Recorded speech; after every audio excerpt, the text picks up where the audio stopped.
make the soil, it's actually a mix, a soil mix. And to make the soil mix, you need manure of some kind, and it can pretty much be any kind.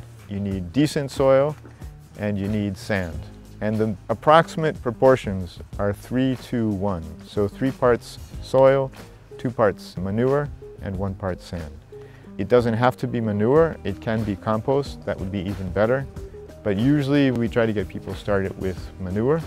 And it can be old dried manure that's out in the field, and you just collect it, put it in a sack, come home, beat it up so it turns into more or less a powder, and then you mix it in with the soil.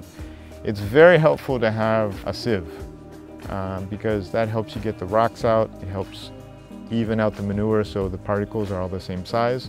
So it's just a nice way to make the soil mix more even. But you don't have to have the sieve, but sieve really is helpful. We have 2 ways that we make compost. One is just simply digging a hole right outside the kitchen or not so far from the kitchen, maybe 1 meter by 1 meter by ½ meter deep, nothing that's dangerous or anything like that. And then whatever you don't need from the kitchen, you throw it in there. And whatever you sweep up from the yard, you throw it in there. It's just a nice way to make sure that you're not losing anything from your yard. The other way that we make compost, which is also fairly labor efficient, is with redworms. And we use African redworms and we use California redworms. But our most success so far has been with the African redworms because they love the same dried manure that we teach people to mix in with the soil. The African redworms take that and turn it into just this incredible compost.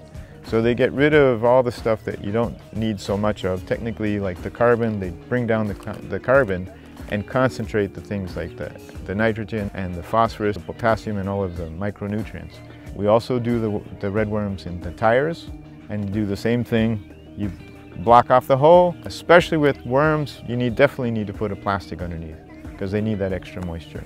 And then you need to cover the top so the chickens don't eat all of your redworms. The redworms is very easy. It's in 1 month from 2 decent sized tires. You can produce about 30 liters volume of vermicompost in 1 month.